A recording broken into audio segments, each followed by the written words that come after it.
Hi, welcome everybody. My name is Debbie Helper and I am the VP of Administration for the League of Women Voters of Santa Fe County. I have with me Seneca Johnson, who is giving a presentation today on the organization she's a co-founder for, called the Youth United for Climate Crisis Action, YUCCA. It's a nonprofit that trains young activists in social and environmental justice, organizing and supporting intergenerational campaigns to advance climate justice, transformative education, sustainability, democracy, and civil rights. So welcome, Seneca. If anybody has questions, we will be addressing these at the end. So put them into the Q&A, please, and I will ask them of Seneca at the end. Welcome, Seneca. Hi, thank you so much for having me. So my name is Seneca Johnson. I use she, her pronouns. I'm from the Muskogee and Seminole Nations of Oklahoma, but I grew up here in Santa Fe. I graduated from the Santa Fe Indian School, and I'm currently on a leave of absence from a university, Yale University in Connecticut. And I'm a campaign organizer and, as you mentioned, co-founder of YUCCA. And thank you so much for having me.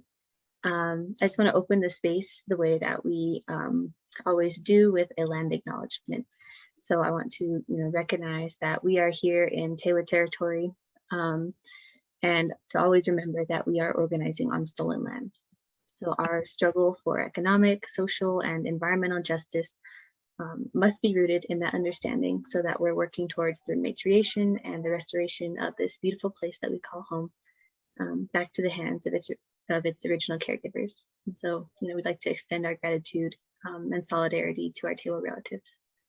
So thank you everyone for beginning in gratitude. Here, let me share my screen really quick. But today I'll just be going over, who YUCCA is, and talking a little bit more about, what it is that we've done the past couple of years and what it is that we're doing now.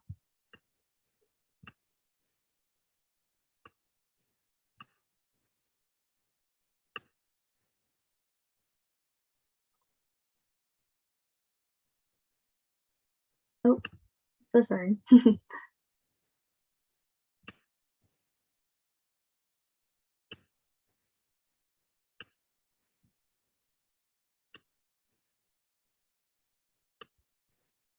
Okay, awesome. Thank you. Sorry for that. But yeah, so we are Youth United for Climate Crisis Action.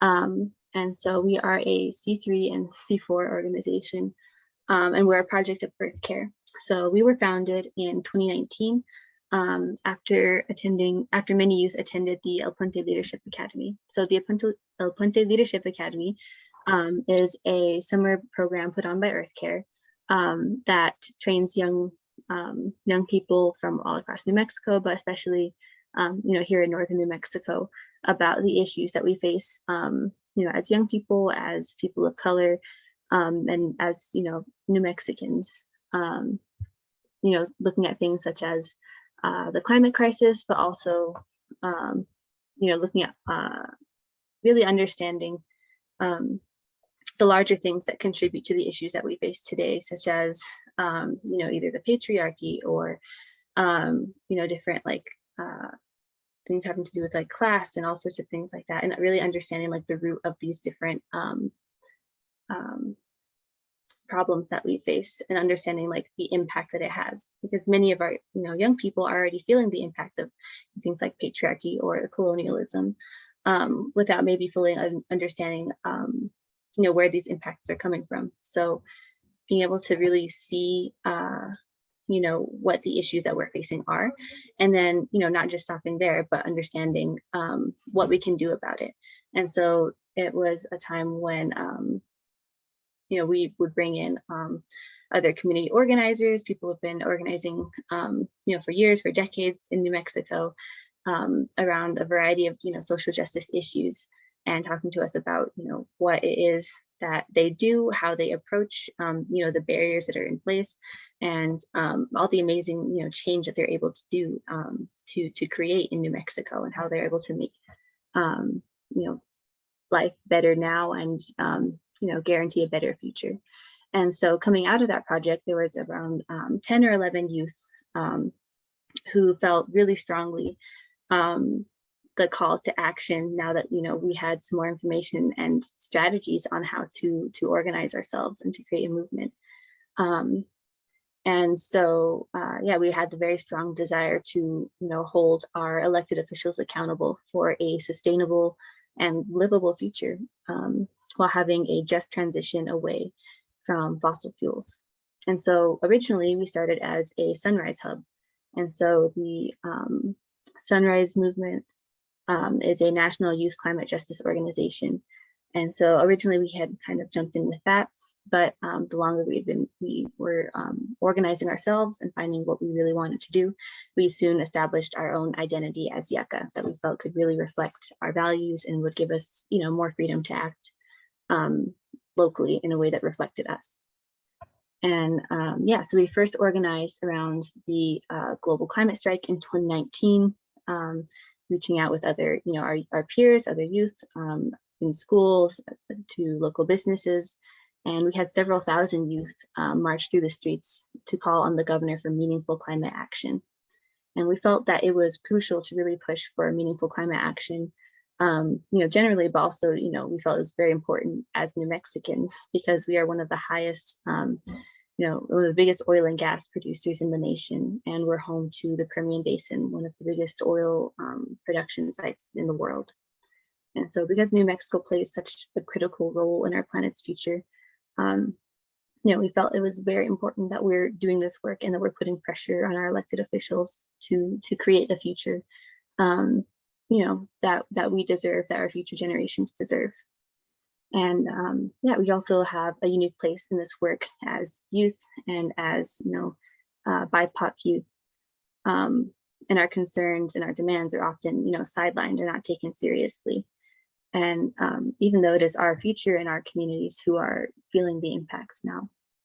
So in our work, we like to uplift the voices that we feel really need to be heard in the movement. So it's reflected not only in, who makes up our steering committee leading the organization, but, who else we're working with, where we're getting information from, and who we're centering. So we center Indigenous youth and youth of color because they face the most consequences for climate inaction and environmental racism. And we do a lot of different things to push and advocate for action, such as, staging direct actions, organizing protests and marches, pushing policymakers to make policy and laws, as well as civil disobedience. And so, yeah, we started off with 5 demands. And so that was creating a just transition from oil and gas revenue to pay for research, planning, and implementation necessary to end our dependence on fossil fuel revenues, supporting comprehensive climate legislation to achieve 100% renewable energies no later than 2030, with the understanding that nuclear is not renewable energy, with equity, racial, and economic, environmental justice, and community solutions at the center, a complete moratorium on fracking to protect our water and our health, community soil legislation so that our communities can advance our climate mitigation goals now. So this is one of our goals that actually has been passed just earlier this year, this year's legislative session, and it was something we'd advocated for, and it was super, super exciting to hear. And then finally, we also were calling on the governor and other elected officials in New Mexico to declare a climate emergency, sign on to the Equitable and Just Climate Platform, sign on to and advocate for the Green New Deal, and pledge to stop taking fossil fuel and utility monies. And so this is what we first organized around, when we were created in 2019, and we've, remained consistent to these goals. Even with community solar passing, we're still, trying to monitor and to advocate for, greater community benefits and community protections. And then this is just kind of like the highlights of some of the work we've done in the past couple of years to get a sense of, some of how we organize and how we operate, and some of like what our focuses are. So as I mentioned, in the September 20th climate strike in 2019, we had thousands of youth, marching through the streets from, all different schools, all different, local businesses, just citizens generally, who felt it was really important to have, meaningful climate action taken. In the month following after that, we participated in Fridays for the Future, which was started by Greta Thunberg, in which every Friday we would have youth protesting outside of the Roundhouse, asking for, some type of response or meaningful climate action, or even just a meeting with the governor. So we did this every Friday for a month, with the understanding that at the end of the month, it would be very clear that the governor would not be taking us seriously or really listening to us. That was kind of our deadline. At that same time, we had our members protesting at the New Mexico Oil and Gas Association, as our governor, always does go and speak to them at their, annual meetings. And, it did feel very, I guess, obvious to us, as, she was refusing to meet with, us as youth and as concerned citizens, but, still always makes the time to be meeting with, our Oil and Gas Association. And at the end of October, we had a sit-in. So this was our first, major act of civil disobedience. Our kind of theme or message was that, time is up, and that we really can't afford to be taking any more time. Because, the climate crisis waits for no one. It has already, impacted millions of lives. And so, we had 21 adult allies, as you can see in the white t-shirts, that were arrested for the sit-in. And it was really meaningful for us to see our adult allies so willing to, organize with us and to really, put their bodies on the line for, something that we all believed in. And then in January 2020 was another, big action for us. It was with the legislative session. And so, as you can see here, we, outside of the Roundhouse, on the first day of the session, we had constructed a, fake guillotine with the rope suspended in blocks of ice. This was inspired by some other actions that other climate groups were doing, which we, adapted for our own use. And we had our adult allies, once again, kind of dressing up as politicians, leading our young people into the guillotine, with the understanding that, as the climate crisis continues, as temperatures rise, the ice melts, it's going to have very direct and horrifying implications for our future generations. And we wanted to, demonstrate that in the very visual way, so that our legislators would understand the gravity of the situation and what exactly we're calling for. And, in that time, we also had a lot of our youth, testifying and giving public comments in the committees for, various bills, and also having individual meetings with our representatives to talk about, what it is that we're wanting and how we can work together. And it was a really great opportunity to get youth more involved with, the legislative process and how we can make our voice heard as youth. Then, as things completely changed as COVID hit. And so we helped start Santa Fe Mutual Aid. So we worked with other community organizations, such as, like Fathers New Mexico, to, make calls, get food and supplies and money delivered to the people of Santa Fe, who, many, were struggling and still are struggling. And so, Santa Fe Mutual Aid is still ongoing if anyone is interested in getting involved with them. Again, we also spoke up against recycled fracking water, which they call produced water, which is, toxic and carcinogenic and cannot be cleaned. And so we had an action at the Roundhouse. You can see all of the cans kind of in the background. I think that was representing, how much produced water is spilled in a day, because these spills happen, on average multiple times in a day.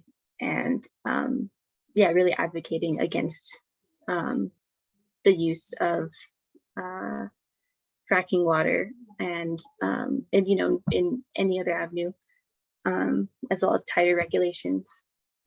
In the fall, once again, it was election time. We're very involved in that process. So we're holding, candidate forums, getting information out to community members on how to vote, how to register to vote, and as well as endorsing, people who we felt could be climate champions. So here you can see us talking with, Representative Patricia Roybal Caballero, as well as Deb Holland, who is now Secretary of the Interior. And yeah, just this February, as I mentioned, community solar was finally passed, and it was, something not just like YUCCA and EarthCare has advocated for, but many of our community members and other organizations have been advocating for years and years now. And so it was really incredible to see something like this passed. And it was, the first of our demands in, over a year that had finally been met. In April, we delivered a petition with New Mexico support for the fracking pause, along with New Mexico Climate Justice, to the governor's mansion. It was our first kind of in-person action after, kind of the peak of the pandemic. And the petition had thousands of signatures, from, many from New Mexico, but also nationally and internationally. And it was calling on, our governor to not ask for a fracking pause. Fracking causes, irreparable harm to our communities, and it felt very ridiculous to, to not take such a small step into, limiting our fracking and eventually, not fracking at all. And at the same time, we had a kind of fake press conference, an award ceremony to shine a light on our state's dependence and unhealthy relationship with oil and gas lobbying. So we gave an award to the governor from the Oil and Gas Association, congratulating her on, her work on their behalf. And as you can see, we do a lot of very, I guess, theatrical type of actions, because, we feel that, these theatrical things always backed up with the information and with the science and with people's personal stories, because it really helps get across, what we're trying to say, and, really helps get people's attention on such an important issue. And in June, we delivered that same petition to the governor's office, though they declined to meet with us or comment. As well as, then this June, we convened, the El Puente Leadership Academy again.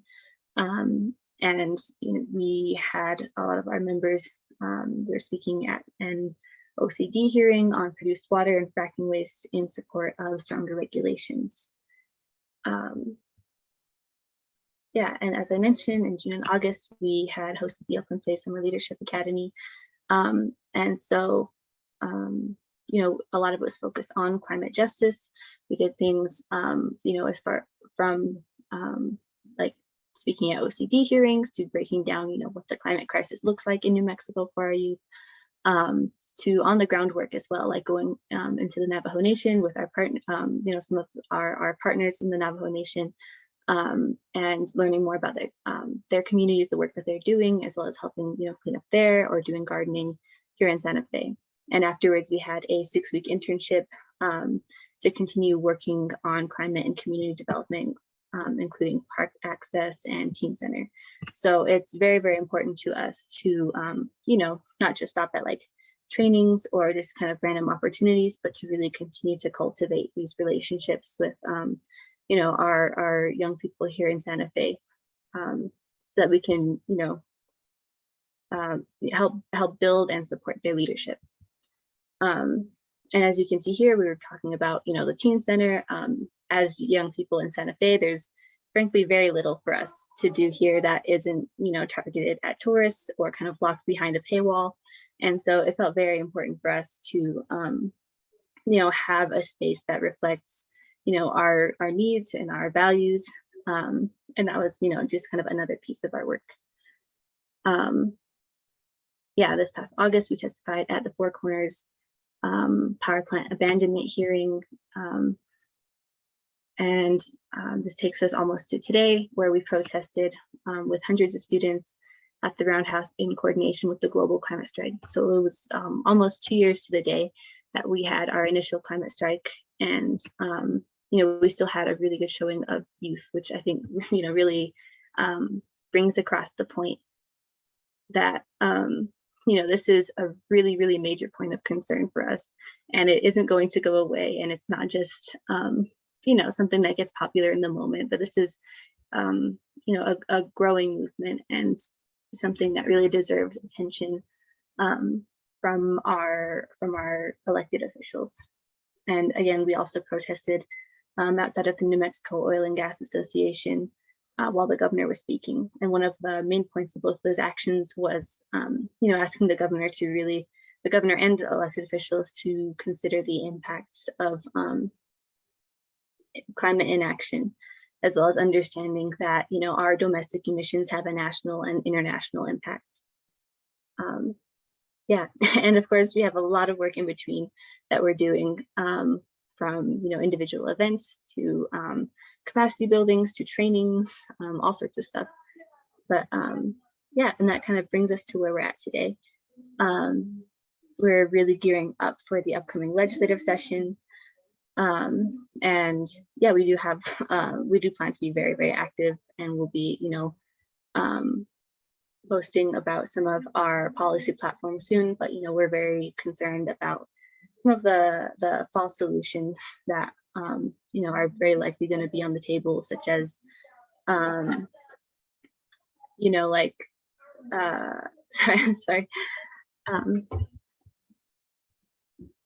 such as market-based solutions or hydrogen and things of that sort.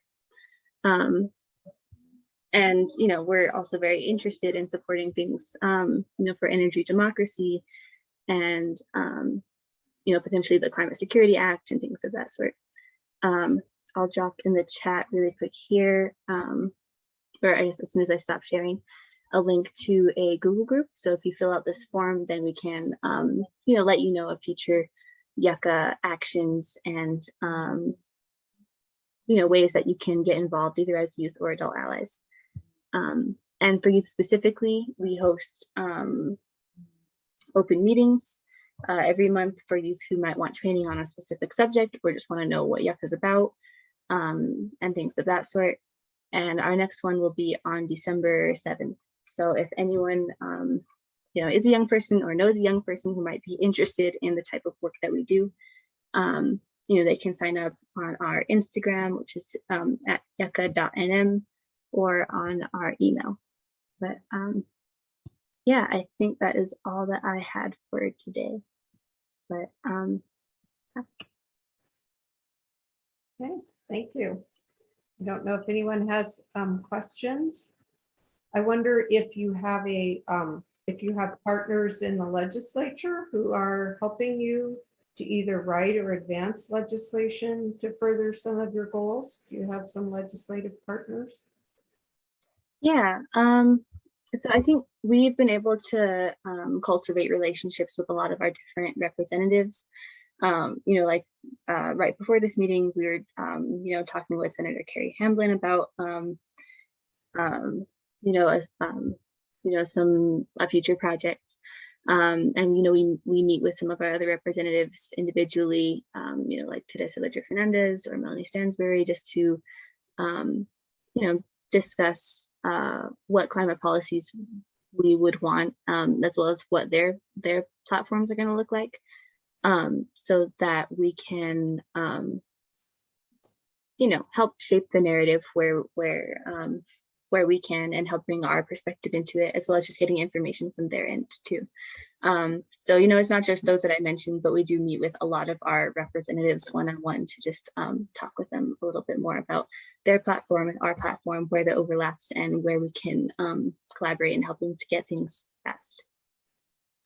Nicole Polanovich has a question? Hi.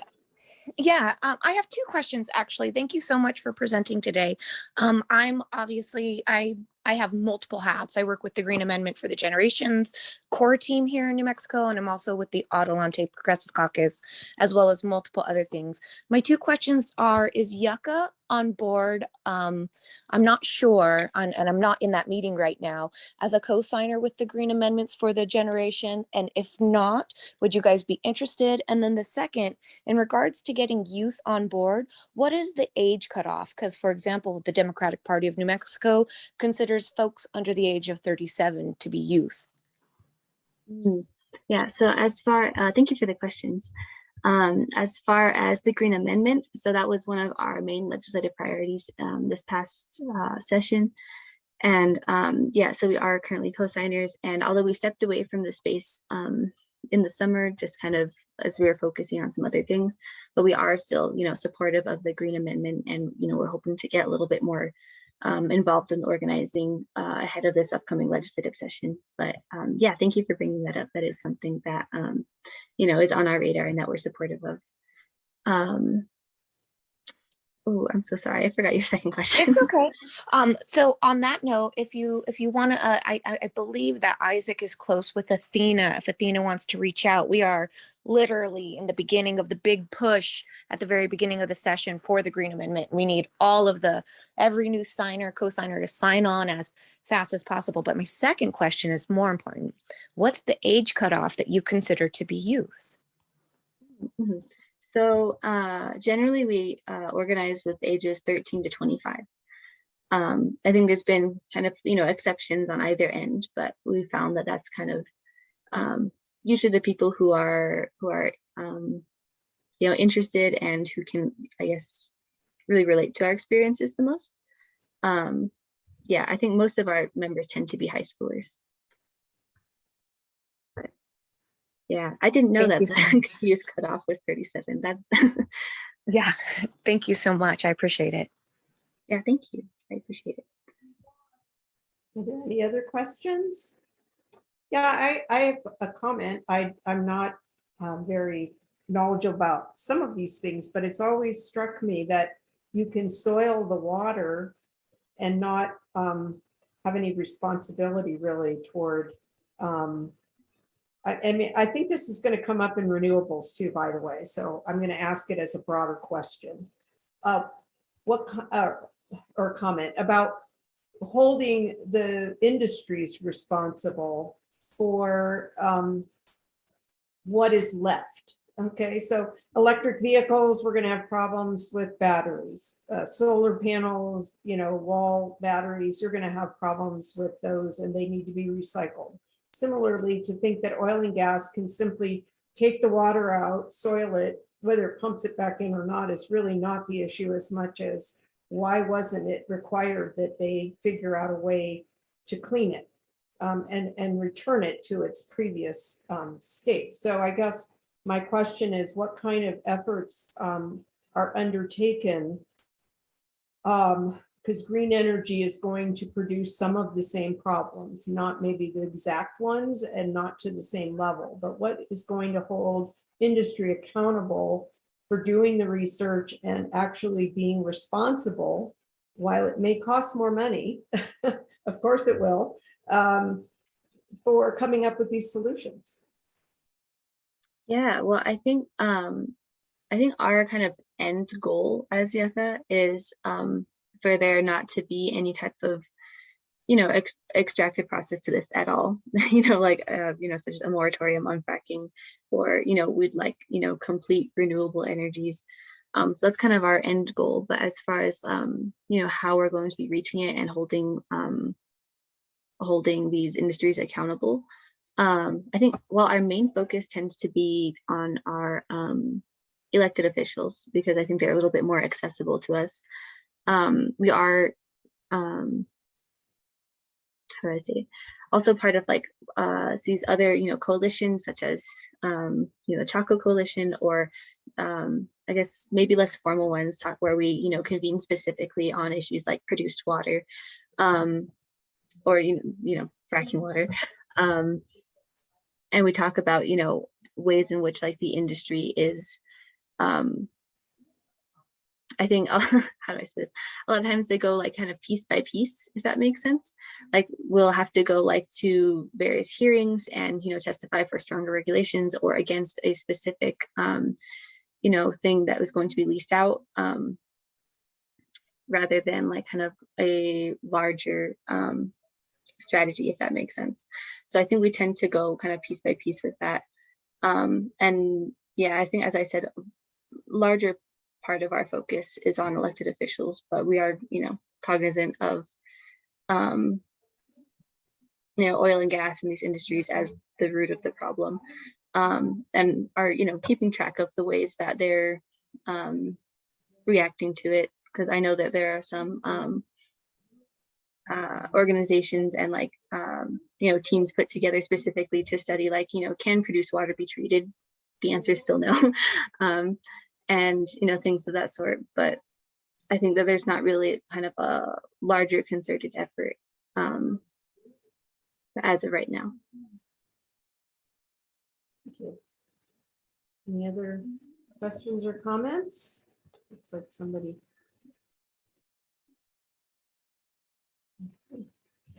Yeah, I think I'll definitely agree with what Athena said in the chat, which is, you know, there's a difference between a one-time problem with recycling and ongoing fossil fuel air pollution, and ongoing fossil fuel air pollution, which is toxic and causes over 8 million deaths a year globally.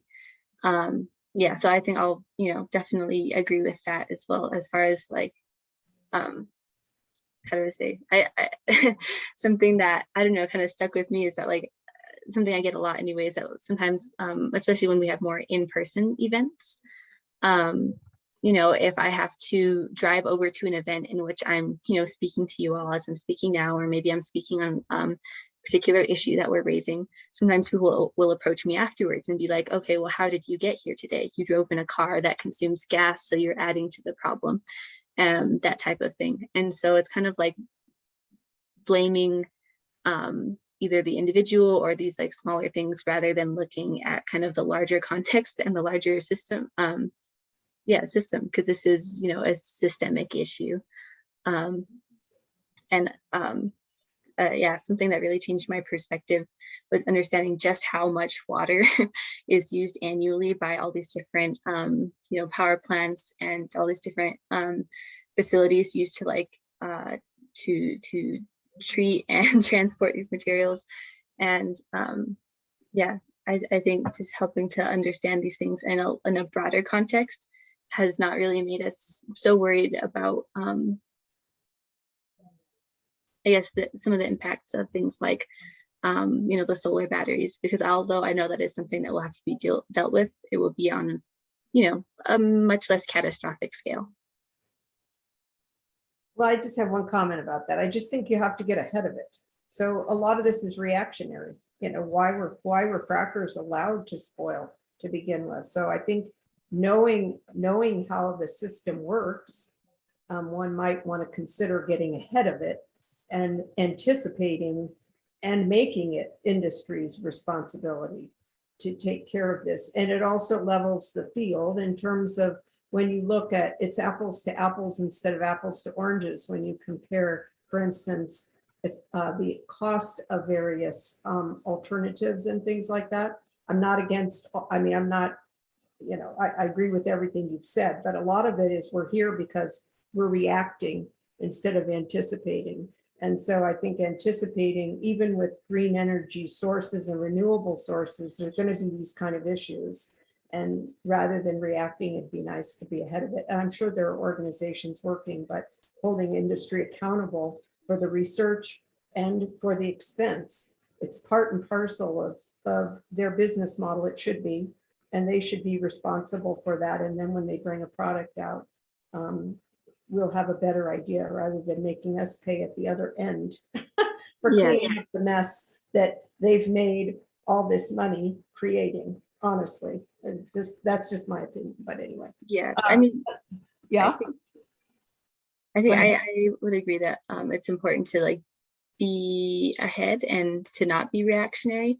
And you know, I think as I mentioned, I think our larger goal is that we're not going to be reliant on these industries, you know, hopefully at all. I know it's a very I guess, lofty goal, but I don't know. I think that unless there are these like very specific regulations in place, they cannot be trusted to act um, in interest to the people.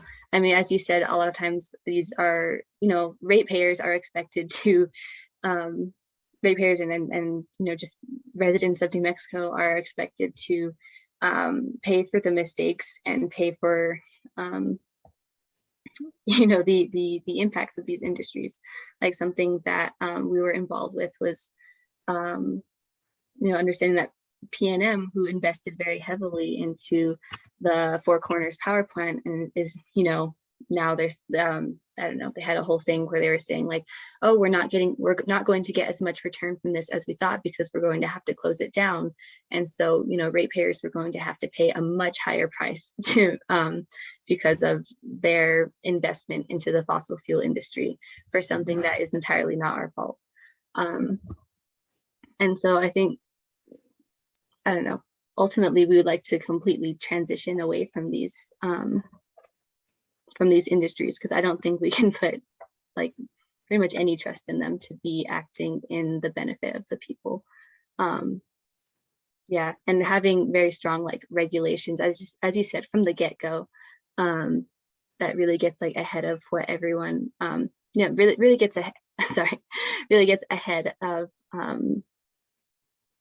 planning and things of that sort. Sorry if that was a little bit jumbled, but Okay. Anybody else? Any other questions? Well, thank you for presenting and informing us about the goals of your group and your actions to date. We'll keep an eye on it. Thank you, everyone else, for participating. I'm going to stop recording now and